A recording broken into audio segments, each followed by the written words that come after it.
করছি, কোনো পেপার নেই, কোনো স্ট্যাম্প নেই। তারপর 1 বছর স্যারকে বললাম, স্যার কী হবে? তারপর সবই হয়। এইভাবেই চলতে থাকলো। 2 বছর হয়ে গেল।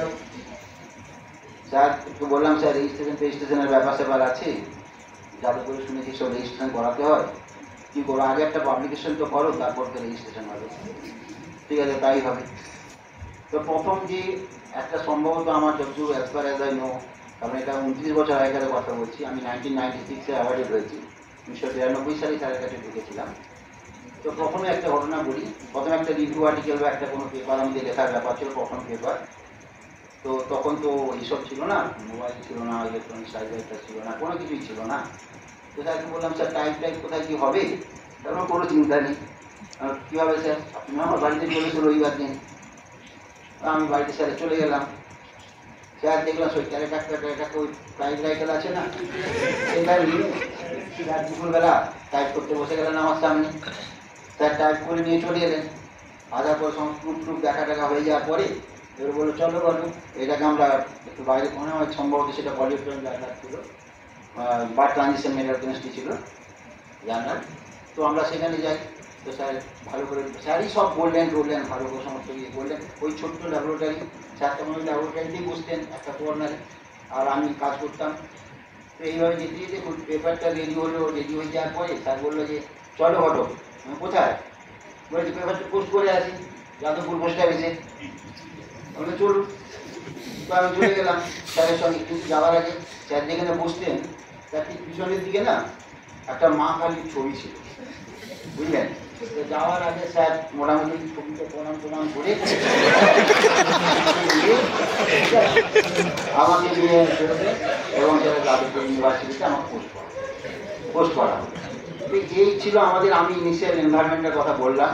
আমি আজ ডিটেলস যাচ্ছি না। প্রচুর কারণ ঝাঁটা থেকে কেনা থেকে শুরু করে, পাকেট থেকে কেনা করে শুরু করে, হ্যাঁ, এভরিথিং, ব্ল্যাকবোর্ড কীভাবে লাগানো হবে থেকে শুরু করে। আর মাঝে মাঝে সাধনরা ছিলেন, তখন মনে হয় কোনো টাকা ছিল না, কোনো গ্র্যান্ট ছিল না, ওখান থেকে কয়েকটা করে টেস্ট নিয়েছে কাজকর্ম করার। এই ছিল আমাদের মোটামুটি কাজ। তাতেও আমি অন্তত খুব তাড়াতাড়ি স্যারের দৌলতে আমি পিএইচডি করতে পেরেছি। At that time with 5 international publication আমি করতে পেরেছি। নট অনলি দ্যাট, আমি প্রত্যেকটা স্টেপস আমি এখন আমি স্যার রিটার করেন, আমি রিটার করে গেছি। ঠিক আছে। আর সেকেন্ড ঘটনাটা হচ্ছে জাস্ট 1 মাস আগেকার ঘটনা বলছি। মানে আমি বলতে চাইছি মানুষটা কীরকম। একদিন কোনোটাই না নেই, কোনো ব্যাপারেই না নেই।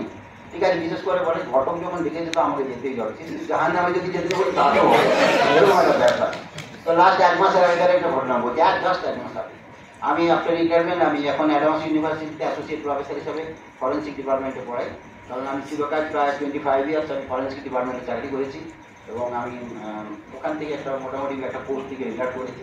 এখন আমি এই লাস্ট 8 মাস আগে আমি অ্যাসোসিয়েট প্রফেসর অফ প্র্যাকটিস হিসেবে জয়েন করেছি অ্যাডভান্স ইউনিভার্সিটিতে।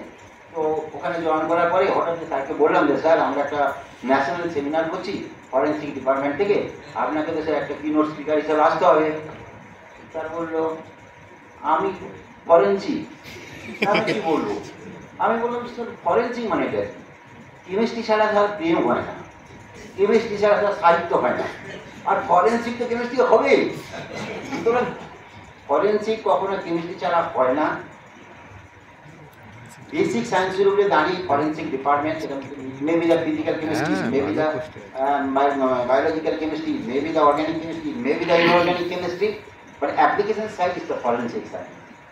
এবার কেমিস্ট্রি ওরিয়েন্টেড ফরেন্সিক সায়েন্সটাকে আপনি বলবেন, এস্টাবলিশ করবেন বিভিন্নভাবে, তাতে কোনো অসুবিধা হবে না। ঠিক আছে, তুমি তো বললে কোনোটাতেই যায় না, এরকম তো হয় না, আমি যাবো।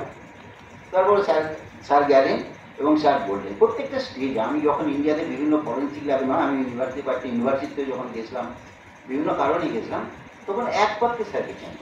ইভিন আমি একটা কথা বলি, আমার মেয়ে আর কি বলতে জানি, বোম্বে আইআইটিতে এখন পিএইচডি করছেন। তো আমি ওনার পিএইচডি ল্যাবে গেলাম, রামেশ্বরম মুরগাভার হচ্ছে ওনার গাই। তো আমি যখন আমার মেয়ে প্রথম যায় এবং তার 1 মাসের মধ্যে যখন আমি ল্যাবরেটরিতে যাই, আমি যখন ওনার সঙ্গে দেখা করি, ওনাকে যখন আমি বলি যে আমি ডক্টর সমরেশ ভট্টাচার্য, অদ্ভুত ব্যাপার, উনি হাত তুলে প্রণাম করতেছেন। বলে, সমরেশদার ছাত্র তুমি?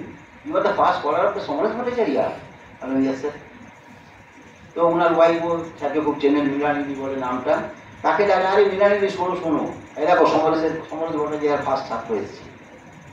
তো অদ্ভুত মানে ব্যাপারটা এই, আমি যদিও আপনাদের মতো অত একাডেমিশিয়ান নই, আমি একটা গভর্নমেন্ট চাকরি করতাম এবং এখন কিছু একাডেমিক ছাত্রছাত্র পড়াই আর কি, ফরেন্সিক পড়াই। তো প্রত্যেকটা কর্নারে স্যারের নাম, আমাদের প্রত্যেকটা, আজকে আমরা দাঁড়িয়ে এখানে কথা বলছি, আজকে আমাদের যে কোনো একটা ফ্যামিলি ম্যাটার সংক্রান্ত, সেটা ভালো হতে পারে, সেটা খারাপ হতে পারে, আমাদের ছেলে মেয়েদের যে পড়াশোনা ওরিয়েন্টেড যে কোনো জিনিসপত্র, সমস্ত কিছু each and everything we shall try to contact with doctor Samaresh Bhattacharya. কারণ আমরা একমাত্র জানি যে কোনো জায়গাতে, যে কোনো সমস্যাতে, যে কোনো প্রবলেমে আমরা যদি যাই, সেটা যদি আমরা গাড্ডাও করি, উনি বলবে না না গাড্ডায় পড়বে না, তুমি যাও, কিন্তু উনি একটা ফাইন্ড আউট বার করে দেন। এবং এই মোটিভেশনটা আমাদেরকে কিন্তু আজকে এই স্টেজে দাঁড়িয়ে দুটো কথা বলার সুযোগ করে দিয়েছে। এই মোটিভেশনটা, স্যারের এই মোটিভেশনটা আমাদের কিছু করে আমাদের ফ্যামিলি লাইফকে সুন্দর করে তোলার জন্য একটা জীবন্ত ওপেন করে দিয়েছে। শুধু আমার নয়, I think each and every scholar who are completed their PhD from Jadavpur University under the guidance of the Dr. Samaraj Bhattacharya, they will be also, all are will be grateful to the Dr. Samaraj Bhattacharya. So thank you. আর আমি আর কিছু নষ্ট করবো না, একটা শুধু incident বলে আমি শেষ করতে চাইছি। যে কোনো একটা সময় আমি তো রাত্রি মোটামুটি 5:30টার সময় আসতাম ল্যাবে, ওকে, তো স্যার ওই ল্যাবেই বসতেন, আমি একাই স্কলার। আর আমাদের ল্যাবটা তো আপনারা অনেকেই জানেন যে জাস্ট বাকি হচ্ছে আপনাদের ক্লাসরুম না। তো আমি একদিন যখন 5টার সময়, 5:30 সময় এসে দেখি দরজাটা হয়ে গেল। তো আমি তো বুঝতে পারি দরজাটা কেন বন্ধ। আমি আস্তে করে খুলে দেখলাম স্যার মোজা, স্যার জুতো এরকম নিয়ে চেয়ারটার মধ্যে পা তুলে স্যার বসে আছেন, আর বুঝে এতটা জল। তো আমি তো অবাক, আমি বললাম স্যার কী হয়েছে? তারপর আর বলো না, এখন জলটা কী করে পরিষ্কার করা যায় সেই কথাই ভাবো। তুমি এক্ষুনি এই যাদবপুর বাজারে যা, কয়েকটা বাকেট আর কয়েকটা কতকটা কাপড় কিনে নিয়েছে, জলটা পরিষ্কার করে অসুবিধা হবে। এই জলটা যদি কোনো কারণে আবার নিচে চলে যায় বা ক্লাসরুমে চলে যায়, তাহলে আবার বসে নেবে। তো তুমি এক্ষুনি যাও। তো গেলাম, জল টল সমস্ত কিছু পরিষ্কার করা হয়ে গেল।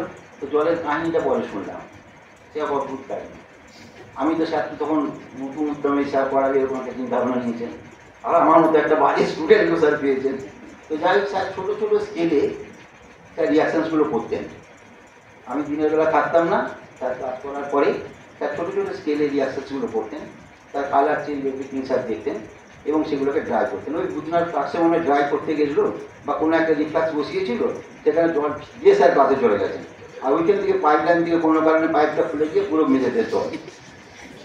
ঠিক আছে, তো সেই জল পরিষ্কার করারও বলছেন যে তুমি জলটা পরিষ্কার করবে ঠিকই, কিন্তু কোনো সময় ওই টেবিলটা, ওয়ার্কিং টেবিলের নিচে কিন্তু হাত দেবে না, কারণ ওখানে হয়তো 50 বছরের গ্লাসে করে একটা ভাঙা ঢোকানো আছে।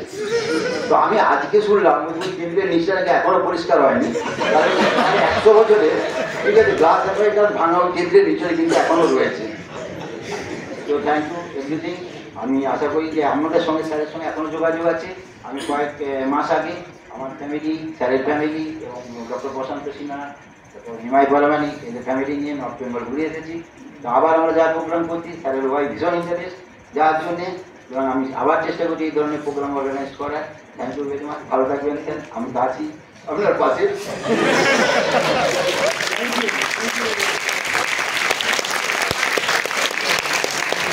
আমাদের আলোচনা একটু বলবেন, তারপরে আমরা একটু কিছু মানে নিয়ে দিচ্ছি স্যারের সঙ্গে, আমরা একটু পরে দেবো।